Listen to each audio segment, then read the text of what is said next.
मैं रेखा कुशवाहा हाजिर हूँ आप सभी के सामने new lesson and new content के साथ। और आप सभी का स्वागत है आपके खुद के चैनल एम फॉर टीचिंग में, जहां पर हम अपनी अपकमिंग ऑल टीचिंग एग्जाम्स के रिवीजन और प्रिपरेशन को कंटिन्यू कर रहे हैं। आप लोगों की डिमांड के तौर पर मैंने स्टार्ट की है न्यू सीरीज जो आप लोगों के लिए हेल्पफुल होंगी एजुकेशनल साइकोलॉजी यानी कि शिक्षा मनोविज्ञान से रिलेटेड ऑल टॉपिक्स को कवर करने में। यहाँ पर आज हमारा चैप्टर 2 कंटिन्यू होगा, क्योंकि ऑलरेडी मैं चैप्टर 1 लेकर आ चुकी हूँ। आप लोग डिस्क्रिप्शन में देख सकते हैं या ऊपर आप लोगों को लिंक मिल जाएगा, वहां पे भी आप लोग चैप्टर 1 को कंटिन्यू कर सकते हैं। अपना पॉजिटिव फीडबैक एंड सपोर्ट देने के लिए लाइक इट जरूर करें, ताकि मैं ऐसे ही आप लोगों के सामने सीरीज लेकर आ सकूं और जितने भी लिंक हैं इन सभी से जुड़कर अपने डाउट्स को जरूर क्लियर करें। स्टार्ट करेंगे चैप्टर 2 हमारा, जिसमें हम मीनिंग के साथ साथ डेफिनेशन, नेचर, फंक्शन सभी चीजों को जानेंगे जो हमारे शिक्षा मनोविज्ञान से रिलेटेड है। तो सबसे पहले जो हमारा टॉपिक आता है वो है meaning and definitions of educational psychology. शिक्षा मनोविज्ञान की जो परिभाषाएं हैं, जो अर्थ हैं, उन सभी से रिलेटेड। हालांकि जो मीनिंग है उसे मैं चैप्टर 1 में अच्छे से क्लियर कर चुकी हूँ, वहां पर आप लोग अच्छे से जान लेंगे और बाकी की चीजें आज की इस वीडियो में हम कवर करने वाले हैं। तो पॉइंट वाइज मैंने यहाँ पर आप लोगों को सारी की सारी चीजें दिखा भी रखी हैं और आप लोगों को समझने में बहुत ज्यादा ईजी हो जाएगा, क्योंकि कुछ चीजें यहाँ पर मैंने कॉपी पेस्ट नहीं की हुई है। क्योंकि आप लोगों ने देखा होगा ऑलरेडी बहुत सारे चैनल्स हैं, बहुत सारी चीजें हैं जहां पर आप लोगों को डिट्टो बुक में से देखकर मतलब कि कॉपी किया गया है, बट यहाँ पर आप लोगों को एक्चुअल चीजें मैंने शो की गई हैं जिनसे रिलेटेड क्वेश्चंस हमारे बनते हैं। तो सबसे पहला पॉइंट आप लोगों के सामने है, शिक्षा मनोविज्ञान या मनोविज्ञान को शताब्दियों से पूर्व के अकॉर्डिंग अगर देखा जाए तो दर्शन शास्त्र यानी कि फिलोसफी की एक शाखा के रूप में, एक ब्रांच के रूप में जाना जाता है। तो ये चीज आप लोग अच्छे से याद रखेंगे। और काफी टाइम पहले की बात है, मतलब कि काफी सेंचुरीज हमारी जा चुकी हैं, और उससे पहले की ये बात है। अगर 17 या 16 सेंचुरी की अगर मैं बात करूं तो उससे पहले ये सारी की सारी चीजें हमारी एज अ जो मतलब एजुकेशनल साइकोलॉजी है उसे दर्शन शास्त्र का रूप माना जाता था। मनोविज्ञान को स्वतंत्र विषय बनाने के लिए इसे परिभाषित करना शुरू किया गया। अगर आप लोगों ने देखा होगा कि आज के टाइम पे जो एक पर्टिकुलर सब्जेक्ट बन गया है एजुकेशनल साइकोलॉजी, बट इसकी जो लड़ाई है, इसको एक सब्जेक्ट बनाने के लिए इसकी जो लड़ाई है वो काफी सेंचुरी से चलती हुई आ रही है। तो पूरी एक कहानी आप लोगों के सामने है, तो वो भी हम कंटिन्यू कर रहे हैं इसी के अकॉर्डिंग। इस शाब्दिक अर्थ के अनुसार या के आधार पर सर्वप्रथम जो हमारे मनोवैज्ञानिक थे, प्लेटो, अरस्तु और डेकार्ट के द्वारा मनोविज्ञान को सबसे पहले आत्मा का विज्ञान यानी कि साइंस ऑफ सोल माना गया। ठीक है, साइंस ऑफ सोल माना गया। और ये कब की बात है?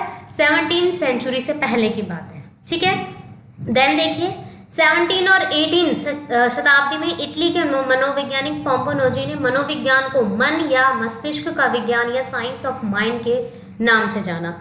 तो ऐसे तो बहुत सारे आप लोगों के सामने मनोवैज्ञानिक होंगे जिन्होंने अपने अपने आधार पर अपने अपने अकॉर्डिंग कुछ ना कुछ एज अ डेफिनेशन दी है, बट कुछ चीजें आप लोगों को जेन्युइन पता होनी चाहिए, तो वो चीज यहाँ पर आप लोगों के सामने शो हो रखी है।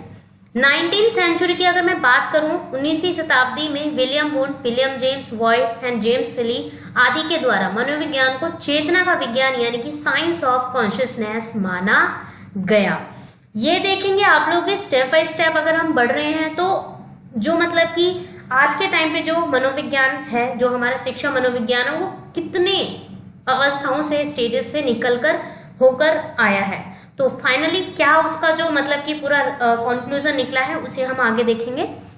देन है हमारे सामने पॉइंट 19th हाफ यानी कि 19वीं शताब्दी में कुछ मतलब कि कहानियां आने लगी, कहानियां जिसे हम कहेंगे कि कुछ अफवाहें आने लगी कि, और उस अफवाहों को एक मतलब कि एज अ कंफर्म करना, एक कन्फेस करना, तो वो स्टार्ट होने लग गया। यानी कि 19th सेंचुरी और हाफ के अकॉर्डिंग अगर मैं लूँ और 20th सेंचुरी आज तक जो हमारी कंटिन्यू चल रही है, उस टाइम से लेकर अब तक जो मनोविज्ञान है उसे व्यवहार का विज्ञान यानी कि साइंस ऑफ बिहेवियर के नाम से जाना गया, और ये आज तक कंटिन्यू चलता आ रहा है।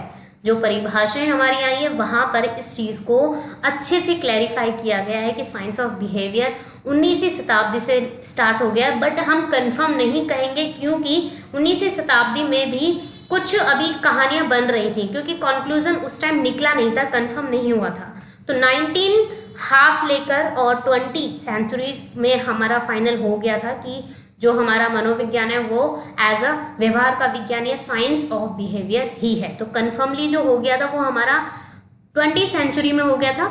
और वैसे अगर क्वेश्चन आ जाता है तो आप लोग 19 को ही टिक करेंगे, ठीक है।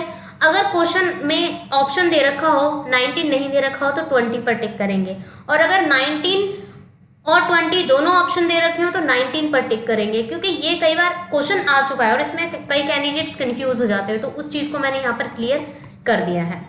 अब देखिए नेक्स्ट है हमारे सामने पॉइंट, व्यवहार का विज्ञान मानने वाले प्रमुख जो मनोवैज्ञानिक है वो है वॉटसन। इसके अलावा वुडवर्थ थे, स्किनर थे, थॉर्नडाइक थे, मैकडूगल आदि जो मनोवैज्ञानिक थे, इन्होंने मनोविज्ञान को व्यवहार का विज्ञान मानना शुरू कर दिया। यानी कि उनके लिए या और भी जो अभी तक यहाँ पर नहीं नाम दे रखे हैं, और भी जो हमारे साइकोलॉजिस्ट रह चुके थे, उन सभी ने फाइनली 20th सेंचुरी में साइंस ऑफ बिहेवियर को अपना लिया, अच्छे से अपना लिया, ठीक है। और उसके बाद से ये कंटिन्यू आज तक ये चलता आ रहा है, ठीक है। आगे देखिए और भी कुछ अदर चीजें हैं जो आप लोगों को पता होनी चाहिए। जैसे विलियम वुंड ने जर्मनी के लिप्जिंग यानी कि एक जगह है, एक प्लेस है, स्थान पर 1879 ईस्वी में सर्वप्रथम मनोवैज्ञानिक प्रयोगशाला स्थापित की। इसलिए विलियम वुंड को प्रयोगात्मक मनोविज्ञान का जनक कहा जाता है या माना जाता है। बहुत ही रिपीटेड क्वेश्चन है, याद रखेंगे। और क्या पता ईयर से रिलेटेड कुछ पूछ लिया जाए, प्लेस से रिलेटेड कुछ पूछ लिया जाए, या कौन थे जनक ये पूछ लिया जाता है, नेम भी आ सकता है, या उस प्रयोगशाला को किस नाम के आधार पर जाना जाता है, या पहली थी या लास्ट थी, कुछ भी क्वेश्चन आ सकता है। तो इस वाले पॉइंट को आप अच्छे से याद रखेंगे। अब देखिए यहाँ पर कुछ डेफिनेशन स्टार्ट हो जाती है हमारी। मनोविज्ञान व्यवहार का शुद्ध विज्ञान है, ये किसने कहा था? वॉटसन ने कहा है, ठीक है। देन जो डेफिनेशन है वो है, तुम मुझे कोई भी बालक दे दो, मैं उसे वैसा बनाऊंगा जैसा मैं उसे बनाना चाहता हूं। ये भी किसने कहा था? वॉटसन ने कहा था। थर्ड है हमारे सामने पॉइंट, मनोविज्ञान ने सर्वप्रथम अपनी आत्मा का त्याग किया, फिर मन का त्याग किया, फिर चेतना का त्याग किया, और आज मनोविज्ञान व्यवहार की विधि के स्वरूप को स्वीकार करता है। और ये किसकी डेफिनेशन बन गई थी? वुडवर्थ की डेफिनेशन बन गई थी। तो अगर देखा जाए तो ये जो हमारी स्टेजेस, जो मनोविज्ञान की स्टेजेस हमारी कंटिन्यू हुई है, उन सभी को फाइनली जो रूप दे दिया गया वो दे दिया गया है साइंस ऑफ बिहेवियर, यानी कि अच्छे से जो कंटिन्यू किया गया है वो व्यवहार का विज्ञान माना गया, ठीक है। आगे बढ़ेंगे। अच्छा, एक और क्वेश्चन आ जाता है कि जो साइंस ऑफ बिहेवियर है, या अगर हम कहें जो मतलब कि व्यवहार का विज्ञान, ये क्यों कहा गया? क्यों ये क्वेश्चन आ जाता है कई कैंडिडेट्स के माइंड में, क्यों मतलब कि ऐसा बोला गया? क्योंकि आज के टाइम पर इसे फाइनल वर्ड इसलिए दिया गया है क्योंकि अगर देखा जाए आज के टाइम पर जो एजुकेशनल साइकोलॉजी है वो एक सब्जेक्ट बन गया है, स्वतंत्र रूप में एक विषय बन गया है, एक सब्जेक्ट बन गया है, इसलिए उसे as a science of behaviour का नाम दिया गया है। उसे स्कूल्स में, कॉलेजेसों में अच्छे से पढ़ाया जाता है और उसी के जरिए बच्चों को शिक्षा दी जाती है, इसीलिए इसे फाइनली तौर पर अपना लिया गया है। तो अब कोई ऐसा ऐसा कोई मुद्दा नहीं उठता किसी भी साइकोलॉजिस्ट के अकॉर्डिंग, किसी भी मनोवैज्ञानिक के अकॉर्डिंग कि ये नहीं होना चाहिए, ये होना चाहिए। तो फाइनली जो है वो हमारे सामने रिजल्ट आ गया है कि अब जो मनोविज्ञान है वो हमारा साइंस ऑफ बिहेवियर के अकॉर्डिंग अपना जा चुका है। आगे बढ़ेंगे। अब आ जाता है कुछ अदर डेफिनेशंस जो हर बार एग्जाम में पूछी जाती हैं और अदर डेफिनेशंस के अकॉर्डिंग आप लोगों को क्लियर होना चाहिए। सबसे पहली जो डेफिनेशन है ये दी है हमारी स्किनर ने 1958 में। इस डेफिनेशन को इन्होंने कहा, educational psychology is that branch of psychology which deals with teaching and learning, ठीक है। और इन्होंने कहा है कि शिक्षा मनोविज्ञान की वह शाखा है जो शिक्षण एवं सीखने से संबंधित है। यानी कि कौन सी ऐसी ब्रांच है जो किससे रिलेटेड है? शिक्षण और सीखने से संबंधित है, मतलब relationship between teaching and learning. तो ये इन्होंने बताया। सेकेंड है हमारी definition, educational psychology describes and explains the learning experience of an individual from birth through old age. तो ये पर्टिकुलर किसने दी है? क्रो एंड क्रो ने दी थी। 1973 में इन्होंने इस डेफिनेशन को प्रस्तावित किया और इन्होंने अपनी डेफिनेशन में कहा कि शिक्षा मनोविज्ञान व्यक्ति के जन्म से लेकर, यानी कि यहाँ पर दे रखा है बाय बर्थ, यानी कि व्यक्ति के जन्म से लेकर उसके वृद्धावस्था तक के सीखने संबंधी अनुभवों का वर्णन है। मतलब कि बच्चा जब जन्म लेता है तब से लेकर और जब उसकी एज हो जाती है, जब वो ओल्ड एज के अकॉर्डिंग जब वृद्धावस्था में आ जाता है, तब से लेकर जो भी उसने सीखा है वो सारे क्या कहलाता है, एक्चुअल में शिक्षा मनोविज्ञान कहलाता है, एजुकेशनल साइकोलॉजी कहलाता है। ठीक है, और ये डेफिनेशन किसने दी है, क्रो एंड क्रो ने 1973 में। नेक्स्ट जो हमारी डेफिनेशन है, educational psychology is the science of education by Peel 1956 में पील के द्वारा ये प्रस्तावित की गई ये डेफिनेशन। और इन्होंने क्या कहा है इसमें, इन्होंने कहा है कि शिक्षा मनोविज्ञान शिक्षा का विज्ञान है। तो ऐसे कई बार हमारी डेफिनेशंस आ जाती हैं और ऑप्शन दे रखे होते हैं कि स्किनर ने कहा है, थॉर्नडाइक ने कहा है, पील ने कहा है। तो कई बार तो हमें नाम भी कंफ्यूजन में ऐसे लगते हैं कि क्या होना चाहिए, बट अगर आपने डेफिनेशंस अच्छे से लर्न कर ली तो मेरे हिसाब से आपके किसी भी टीचिंग एग्जाम में 2 से 3 नंबर कहीं पर भी नहीं गए, क्योंकि डेफिनेशन से रिलेटेड 2 से 3 नंबर हमारे पक्के हैं एज अ वेटेज के अकॉर्डिंग। ठीक है, आगे बढ़ते हैं। अब है हमारे सामने relationship between education and educational psychology, शिक्षा और शिक्षा मनोविज्ञान में क्या संबंध है, और एक्चुअल में आज के टाइम पे जो शिक्षा मनोविज्ञान है उसे शिक्षा के अकॉर्डिंग कैसे ढाला गया है, तो वो चीज़ हम क्लियर कर लेते हैं। ठीक है, अगर मैं बात करूं यहाँ पर, educational psychology helps the teacher to understand the develop of his pupils the range and limits of their capacities, the processes by which they learn and their social relationship। और ये डेफिनेशन किसने कही है, पील ने कही है 1956 में। इन्होंने बताया कि शिक्षा मनोविज्ञान अध्यापक को, मतलब कि जो टीचर है उसको हेल्प करता है किसमें, उसके अपने विद्यार्थियों को या विद्यार्थियों के विकास को, जो पीपल्स हैं यानी कि जो स्टूडेंट्स हैं उनको या उनके विकास को समझने में, उनकी क्षमताओं की सीमाओं और विस्तार को जानने और उनके सीखने की प्रक्रियाओं से अवगत होने में सहायता करता है। मतलब कि जो एजुकेशनल साइकोलॉजी और जो शिक्षा विज्ञान है, जो वो किस में हेल्पफुल है, सबसे ज़्यादा टीचर के लिए, एक शिक्षक के लिए बहुत ज़्यादा हेल्पफुल है, ताकि वो अपने जो भी स्टूडेंट हैं उनको या उनके विकास को समझने में, उनकी कैपेसिटीज़, उनकी क्षमताओं को समझने में, और भी जो उनकी योग्यताएं हैं या उनकी रुचियां हैं, जो भी अभिरुचियां, उन सबको समझने में मदद करता है। तो ये है एक्चुअल में एजुकेशन और एजुकेशनल साइकोलॉजी से रिलेटेड जो एक दूसरे का संबंध है उसको यहाँ पर प्रेजेंट किया गया है। ठीक है, यहाँ पर आप लोग एक छोटी सी पिक्चर के अकॉर्डिंग देख सकते हैं कि टीचर और स्टूडेंट के बीच में एक अच्छा सा कोरिलेशन होना चाहिए, ताकि जो बच्चे हैं वो अपने टीचर से कोई भी या किसी भी चीज़ को आसानी से कह सकें, और जो टीचर है वो भी बच्चों से किसी भी क्वेश्चन को आसानी से कह सकें। तो ये आपस की एक अंडरस्टैंडिंग होती है, तो इस डेफिनेशन के जरिए बताई गई है। आगे बढ़ेंगे। अब है हमारे सामने नेचर यानी कि प्रकृति, educational psychology as a science. अब यहाँ पर क्या होगा कि यहाँ पर आप लोगों को ऐसे क्वेश्चंस मिलेंगे जो हर बार किसी न किसी टीचिंग एग्जाम में पूछे जाते हैं। ठीक है, तो अब हम अच्छे से समझेंगे, क्योंकि यहाँ पर मैंने इंग्लिश में लिखे हुए हैं, तो इंग्लिश में लिखे तो हैं बट मैंने अच्छे से एक्सप्लेन करूंगी, आप लोगों को पता चल जाएगा कि एक्चुअल में है क्या। प्रकृति, सबसे पहले तो आप लोगों को ये पता होना चाहिए कि जो शिक्षा मनोविज्ञान है एज अ साइंस के रूप में क्यों माना गया है, मतलब कि जो विज्ञान है उसके रूप में क्यों माना गया है, और उसकी नेचर क्या, प्रकृति क्या है हमारे लिए, या एक्चुअल ये मुद्दा क्यों रखा गया। ठीक है, तो अगर मैं बात करूं नेचर यानी कि प्रकृति की, जो शिक्षा मनोविज्ञान है उसके अकॉर्डिंग जो विषय है, कोई भी सब्जेक्ट है, कोई भी आप सब्जेक्ट ले लीजिए, ठीक है, कोई भी सब्जेक्ट वो एज अ साइंस है, वो एज अ साइंस है, कोई सा भी, चाहे हिंदी, इंग्लिश, मैथ, साइंस, हमारे सामने 100 से ऊपर अगर फॉर एग्जांपल के लिए मैं लूँ सब्जेक्ट्स हैं, वो एज अ साइंस का लॉजिक उनमें कहीं ना कहीं लगता है। तो नेचर क्या कहता है, प्रकृति क्या कहती है कि जो शिक्षा मनोविज्ञान है वो एज अ साइंस के रूप में तो है, और साथ ही साइंस के रूप में इसलिए है क्योंकि उसने हर सब्जेक्ट को अपनाया है, हर विषय को अपनाया है, इसलिए। तो यहाँ पर कुछ 5 पॉइंट्स हैं जिससे आप लोगों को पता चल जाएगा कि हर विषय को साइंस का दर्जा क्यों दिया गया। फर्स्ट है सिस्टमैटिक स्टॉक, यानी कि नियमों और सिद्धांतों का भंडार। आप लोगों ने देखा होगा इतने सारे, अगर मैं हिंदी ग्रामर और इंग्लिश ग्रामर का सब्जेक्ट लेती हूँ, ठीक है, ये एज अ सब्जेक्ट है हमारे सामने। मैथ्स एक सब्जेक्ट हो गया, रीजनिंग एक सब्जेक्ट हो गया, जीके एक सब्जेक्ट हो गया, कोई भी अपना पर्टिकुलर कोई भी सब्जेक्ट ले लीजिए आप लोग।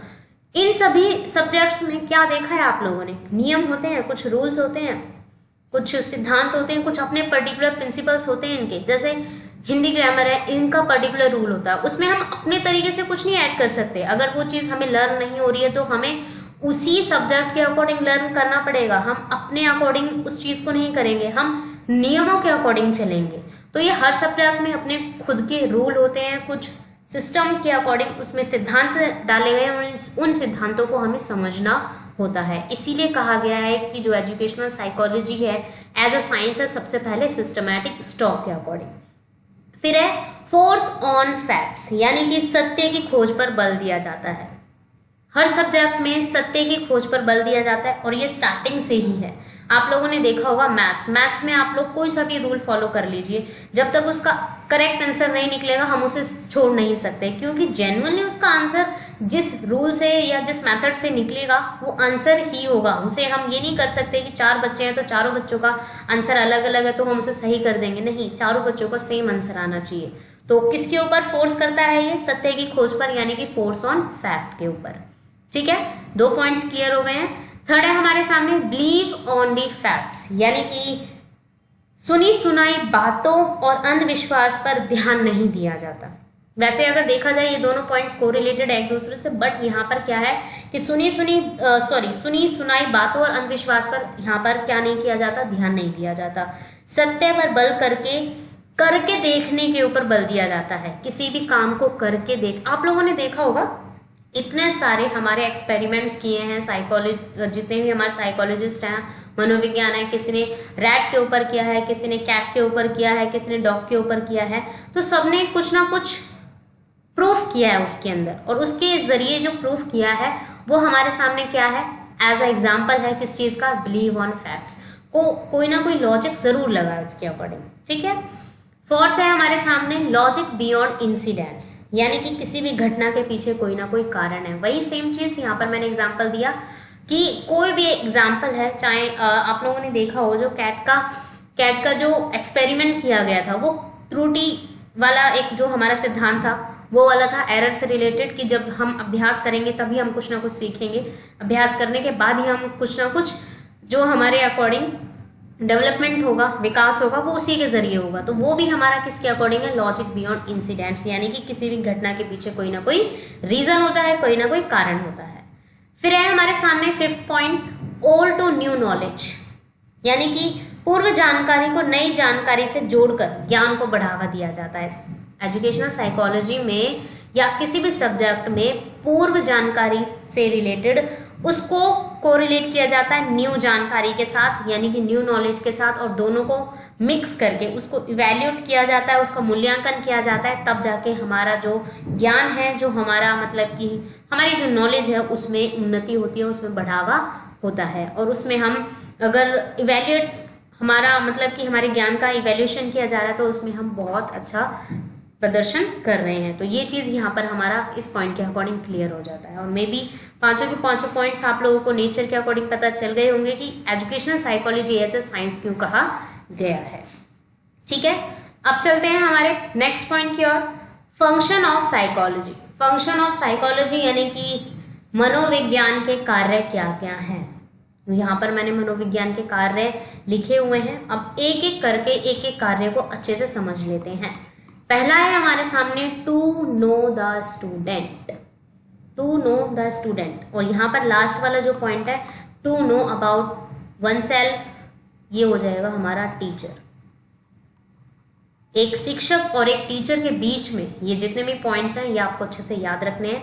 सबसे पहला पॉइंट है हमारे सामने टू नो द स्टूडेंट। जो मनोविज्ञान है उसका कार्य क्या है, शिक्षा मनोविज्ञान है उसका कार्य क्या है, तो ये कुछ कार्य दिए गए हैं, इनको समझ लेते हैं अच्छे से, और इन्हीं से रिलेटेड हमारे जो सिचुएशन बेस्ड क्वेश्चंस होते हैं वो आते हैं। और किसी भी टीचिंग एग्जाम में 5 से 10 क्वेश्चन हमारे इन पॉइंट से मिलकर बनेंगे, तो अच्छे से समझिए। फर्स्ट है हमारे सामने टू नो द स्टूडेंट, यानी कि विद्यार्थी या लर्नर कोई भी है, हमें जो शिक्षा मनोविज्ञान है वो क्या बताता है, वो ये बताता है कि हमें बच्चे के अकॉर्डिंग जो शिक्षण सामग्री है, जो टीचिंग एड्स है, वो क्या करने हैं, सिलेक्ट करने हैं। बच्चे के अकॉर्डिंग हमें ये करना होता है। हमारे अकॉर्डिंग नहीं चलेंगे बच्चे, हमें बच्चे के अकॉर्डिंग, एज अ टीचर अगर मैं कहूँ तो हमें बच्चों के अकॉर्डिंग, उनके माइंड के अकॉर्डिंग हमें जो विषय सामग्री है, जो टीचिंग एड्स हैं, जो टीचिंग मेथड्स हैं, उन्हें फॉलो करना होगा, ताकि हम उसके जरिए उस अच्छे से जान सकें। ठीक है, और उसके मापन, उसकी योग्यताएं, उसकी क्षमताएं, उसकी आंतरिक और बाहरी जो चेतन व्यवहार है, उसकी जानकारी, उसकी रुचियां, उसकी अभिरुचियां, उसके व्यवहार के बारे में जानकारी मिलती है। तो सबसे पहला पॉइंट क्या हो गया, साइकोलॉजी यानी कि मनोविज्ञान का पहला कार्य किससे रिलेटेड है, स्टूडेंट से। हमें विद्यार्थी को अच्छे से जानने में सहायता मिलती है। ठीक है, नेक्स्ट है हमारे सामने point, to select the best subject matter and learning experience, यानी कि विषय वस्तु तथा सीखने संबंधी अनुभवों का चयन और आयोजन किया जाना या करने में सहायता मिलती है, किया जाना चाहिए या करने में सहायता मिलती है। तो दोनों ही आप कुछ भी अपनी लैंग्वेज में कह सकते हैं। देखिए इसमें क्या होता है कि जब हम बच्चे को जान लेते हैं, मतलब पॉइंट वाइज मैं इसको कंटिन्यू कर रही हूँ, जब हमने बच्चों को जान लिया, कोई भी बच्चा है उसे हमने जान लिया, उसके व्यवहार को अच्छे से जान लिया है, फिर हम उचित सामग्री यानी कि जो सब्जेक्ट मैटर है, जो भी मतलब कि सामग्री है, उसका चयन करके और अपने अनुभवों को या उसके अनुभवों को एक साथ जोड़कर उसका चयन करके हम उसे या उस बच्चे के अंदर विकसित या विकास को विकसित कर सकते हैं, डेवलपमेंट उसके अकॉर्डिंग इंक्रीज कर सकते हैं।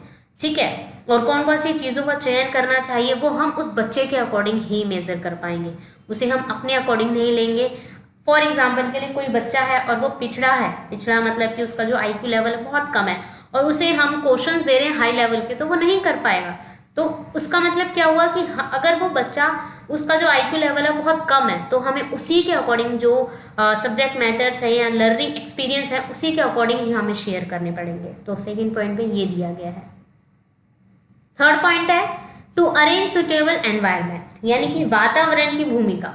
जो शिक्षा मनोविज्ञान है वो सबसे बेस्ट जो पॉइंट है वो इसी के अकॉर्डिंग यही है कि वातावरण, उचित वातावरण की भूमिका निभाने में सहायता करता है मनोविज्ञान, क्योंकि सबसे ज़्यादा या बहुत ज़्यादा ज़रूरी होता है शिक्षा मनोविज्ञान के अकॉर्डिंग वातावरण को चूज करना। अगर हमने वातावरण को या उचित वातावरण को चूज कर लिया है तो बच्चे के अध्ययन और अध्यापन में बहुत ज़्यादा हेल्पफुल रहेगा, उसको जो कार्य हमें सिखाना है उसमें मदद करेगा और विद्यार्थी को प्रतिभाशाली बनाने में मदद करेगा। फॉर एग्जाम्पल के लिए आप लोगों ने क्वेश्चन देखा होगा कि या सुना होगा या किसी न किसी टीचिंग एग्जाम में आया है, ज़रूर हर बार आता है, वैसे तो रिपीट क्वेश्चन है, सीटेट में ज़्यादातर देखा है मैंने, कि कोई भी बच्चा है या कोई भी टीचर है, अगर वह अपने बच्चों को भ्रमण पर ले जाती है, भ्रमण यानी कि दिल्ली दर्शन के लिए ले जाती है, कोई भी स्टेट के अकॉर्डिंग, तो वहाँ पर ले जाती है, तो उससे क्या होगा, बच्चों में जो एक्सपीरियंस होगा, लर्निंग एक्सपीरियंस होगा, वो बढ़ेगा या घटेगा, यानी कि बढ़ेगा। ऑब्वियस सी बात है, वो एनवायरनमेंट देखकर काफ़ी चीज़ों को जानेंगे। ठीक है, एक और एग्जांपल देती हूँ।